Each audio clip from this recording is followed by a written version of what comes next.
Professor یہ پوچھا گیا کہ the human behavior is very unpredictable. Is the spirit یعنی روح جو ہے still changing, growing, developing and evolving since the day it was created? دوبارہ کر دوں کیا جو روح ہے وہ جب سے تخلیق کی گئی ہے وہ چینج ہو رہی ہے, گرو کر رہی ہے, ایوالو کر رہی ہے؟ یہ ایسے نہیں ہے. روح آپ کی زندگی کا, عمل کا, اخلاق کا ایک مکمل ترین جائزہ, بلکہ جو ہماری زندگیاں ہیں کہ روح کے اس فکسڈ معیار کو بڑھنے کی کوشش کر رہے ہیں.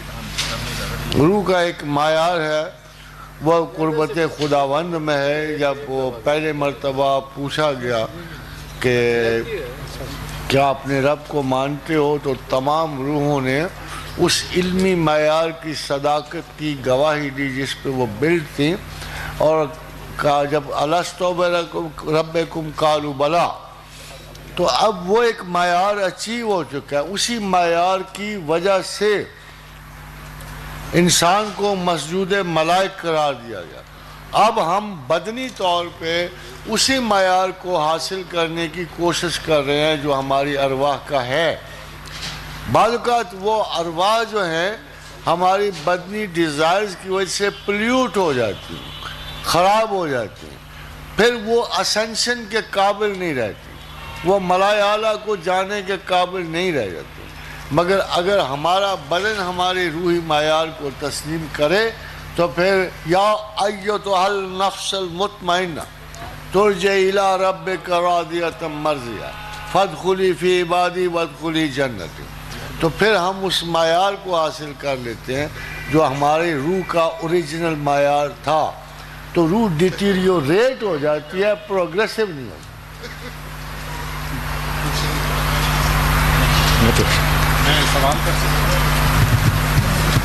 پروفیسر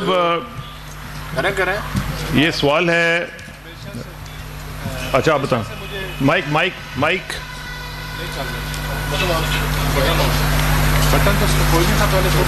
یہ ڈاکٹر صاحب کا مائک ہوگا. آپ سوال ہی کیوں نہیں چھوڑ دیتے جب مائک ہی بند ہے؟ تو میں صرف ایک چھوٹا سا سوال تھا کہ کبھی کبھی سوچتے الجھن ہو جاتی ہے, کیا کوئی حد فاصل یا تفریق ہے نفس اور روح میں؟ آج یہاں یہ اتنا باریک ڈفرنس ہے.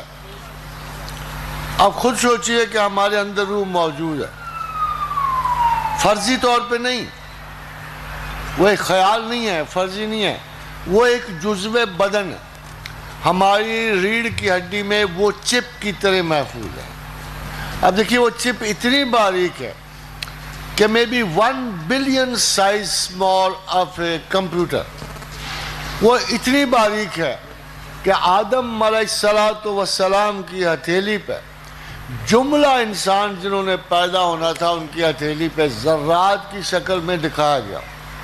وہ کتنا باریک ذرہ ہوگا کہ trillions of human beings just came ایک ان کی ہتھیلی پہ آگے ہوں گے.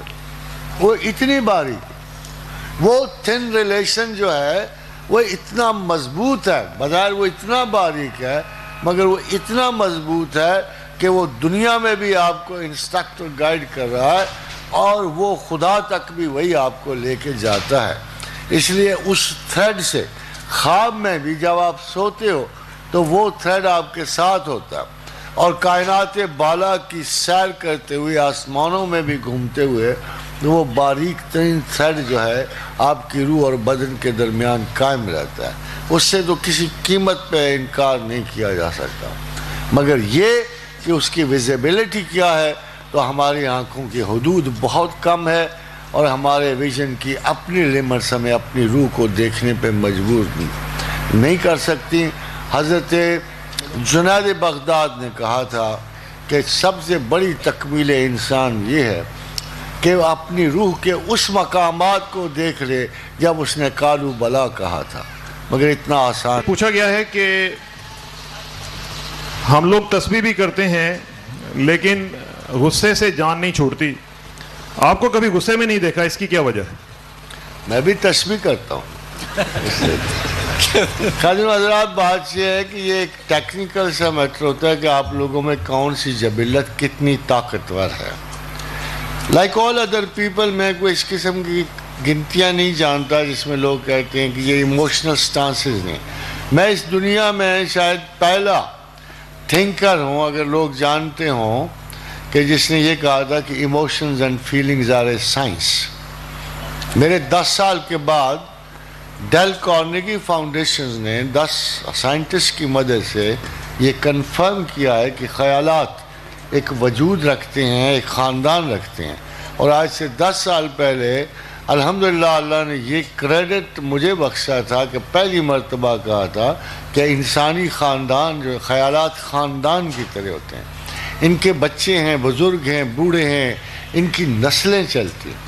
اسی کی وجہ سے ہم ڈپریشن کی فیملیز کو جانتے ہیں کہ یہ خیال کہاں سے آ رہا ہے, اس کے کون کون سا بچہ اس وقت ورک کر رہا ہے. ان اے وے جیسے آپ کہتے ہو یہ جنات ہے, یہ سایہ ہے, ظلمات ہے, پریکٹیکلی یہ بھی اللہ کی سائنس کے کرشمے ہیں کہ اس نے ہر چیز کو, فیلنگ کو, احساس کو مرتب کر کے باقاعدہ ایک سائنسی شکل دے رکھی ہے. ایسی چیز کا جس کو ہم نہیں جانتے ہوتے, ایسی فرسٹریشن کا جو ہمارے اندر سالوں سے موجود ہوتی ہے مگر ہم اینالائز نہیں کر پا رہے ہوتے ہیں. نفرت, حقارت, یہ سارے بیسیکلی تو انسان جو ہے حدیث کے مطابق اور سائنس کے مطابق مہینے برتھ کے 3 مہینے میں مکمل ہو گیا ہوتا ہے. اللہ کے رسول کے حدیث کے مطابق 120 دن کے بعد روح اس میں ڈھل آتی ہے اور وہ تصادم میں خیر و شر شروع ہو گیا ہوتا ہے. سائنٹیفکلی اسپیکنگ ابھی جو لیٹسٹ اور آخری ریسرچ آئی ہے وہ اس سے بالکل ملتی جلتی ہے کہ 3 اور 4 مہینے میں انسان 70% بن چکا ہوتا ہے جو اس نے مستقبل میں بننا ہوتا ہے. اب یہ تمام کنڈیشنز جو ہے یہ پریکٹسز میں جاتی ہیں, اور جب پریکٹسز میں جاتی ہیں تو جو کیفیات ان احساسات سے جو بچپن میں ہم نے رجسٹر کیے ہوتے ہیں, 9 برس تک انسان کا ٹراما موو کر رہا ہوتا ہے, وہ ہمیں جا کے ہم اثرات پہچانتے ہیں مگر اوریجنز نہیں پہچانتے. دی مین ایلیمنٹ ہے کہ ہم اوریجنز آف یہ جو ایفیکٹس ہیں وہ نہیں پہچانتے. اگر ہم کازز ڈھونڈیں تو ہمارے لیے جینا آسان ہو جاتا ہے. وہ اریٹیشنز جو غصہ کاز کرتی ہیں, وہ لائکس اور ڈس لائکس جو اس میں حائل ہوتی ہیں, اور وہ سیلف رسپیکٹ یا وہ امپریشنز یا وہ حقارتیں جو ہمیں اکساہٹ پہ آمادہ کرتی ہیں, یہ ساری کی ساری اس کا علاج تسبیحات میں, کیونکہ تسبیح زبان سے اترتی ہے, دل میں جاتی ہے, رگے خون میں جاتی ہے, اور پھر یہ آپ کے جین تک پہنچتی ہے جہاں آپ کا وہ میک اپ ہوتا ہے. جیسے میں نے آپ سے, انسان آزاد نہیں ہوتا, آپ کی خصلتیں آزاد نہیں ہوتی, آپ کی عادتیں اپنے پیرنٹس سے جدا نہیں ہوتی, اپنی نسل سے جدا نہیں ہوتی, آپ کے حاضر کے معاملات سے جدا نہیں ہوتی. تو یہ اتنا بڑا ٹیکنیکل پروسیس ہوتا ہے, اور اس پروسیس کو ابھی جو میں آپ کو بتاؤں اس کو یاد رکھیے کہ اللہ نے کہا کہ میں نے یہ کائنات بنائی اور میں نے ستارے بنائے اور میں نے ان کو گردشوں میں سنوارا اور میں نے ان کو توازن بخشا, اور یہ ٹل نہیں سکتے, اور اگر یہ ٹل جائیں تو ہمارے سوا ان کو تھام نہیں سکتے. بہت امپورٹنٹ, اگر یہ ٹل جائیں تو ہمارے سوا ان کو کوئی نہیں تھام سکتا. جس اللہ نے آپ کو بنایا ہے, اور اگر آپ کی تخلیق میں آپ کے عناصر میں توازن رکھا ہے, اور اگر یہ توازن نہیں ہے, اگر آپ آسن تقویم نہیں ہو, اگر آپ کی خصلت اور عادت اور جبلت میں توازن نہیں ہے, پھر یاد رکھنا کہ اللہ کے سوا سے کوئی سیٹ نہیں کر سکتا. اس لیے یہ جو تسبیحات, یہ اذکار ہیں, یہ ہم اس لیے دیتے ہیں کہ وہ بگڑا ہوا توازن جو ہے آپ دوبارہ اس فسوہا کی حدود میں ہو, نفس وما سوہا, تاکہ آپ کا نفس, آپ کی عادات, آپ کی اشکال دوبارہ اس توازن میں آ جائیں, اور اس کے لیے آپ کو کسی مکر و فریب کی ضرورت نہیں. کسی انداز جعلی کی ضرورت نہیں. آپ کو ایک نیچرل معتدل انسان کی شکل میں خدا دیکھنا چاہتا ہے, اور یہ صرف تسبیحات اللہ کی یاد ہی آپ کو اس مرحلے تک لے جا سکتی ہے. یہی فائدہ ہے تسبیح. ڈاکٹر جلیل صاحب آپ کچھ کہنا چاہتے ہیں؟ استاد محترم جی, میں عرض کر رہا تھا کہ لوگ سوال کرتے ہیں, ہم اپنی بساط کے مطابق جواب بھی دیتے ہیں کہ ذکر کے ساتھ فکر, تو اس کی کوئی مثال دے کہ ہمیں سادہ طریقے سے سمجھا دیں تاکہ بہت سارے لوگوں کو فائدہ ہو جائے کہ جب ہم ذکر کر رہے ہوتے ہیں تو کس طرح ہم اپنی طرف دیکھیں, کون سی نقائص ہیں جن کو دیکھیں, کیسے ان کو درست کریں, کوئی ایک چھوٹی سی مثال. دیکھیں شیخ شہاب نے قرآن کی تلاوت, شیخ شہاب الدین سہروردی نے کہا تھا کہ جب آپ قرآن پڑھ رہے ہو نا, قرآن حکیم, تو آپ پر دو قسم کی تجلیات کا نزول ہوتا ہے. ایک کو تجلی برقی عارضی کہتے ہیں, اور کو تجلی برقی دائمی کہتے ہیں. اور چونکہ یہ لفظ ایسے ہیں کہ اگر آپ اور میں سنیں گے تو آپ حیران ہو جائیں گے کہ تجلی برقی شاید کچھ شوق لگتا ہو, چھوٹی لیول کا 220 کا, مگر شیخ سے مراد یہ ہے کہ جب آپ قرآن پڑھ رہے ہوں تو سارے قرآن کو پڑھتے ہوئے کیفیت نہیں آئیں گی, مگر کسی نہ کسی آیت پر جو خداوند کریم کے جو ہر آیت پہ فرشتے متمکن ہیں, وہ ان کا نزول آپ کے سینے پہ ہوگا, اور اس آیت کو آپ اس کی اوریجنل سینس میں سمجھنے کے قابل ہو جاؤ گے. اسی لیے جب تسبیحات الہیہ ہیں, یہ ایک اسپیشل فریکوینسی پہ جاتے ہوئے آپ کو ایک ایسی فریکوینسی پہ لے جاتی ہے جو اللہ کی اپنی اسی اسم کی ہوتی ہے. جب آپ سڈنلی اچانک by the bliss of God جب اس فریکوینسی پہ پہنچتے ہو تو آپ کا توازن, خیال, آپ کی تمام کی تمام جو شعوری قوت ہے وہ بدل جاتی ہے, اس میں توفیق ایڈ ہو جاتی ہے. یہی سب سے امپورٹنٹ چیز ہے کہ اس میں آپ کی یاد میں اللہ اپنی توفیق شامل کر دے.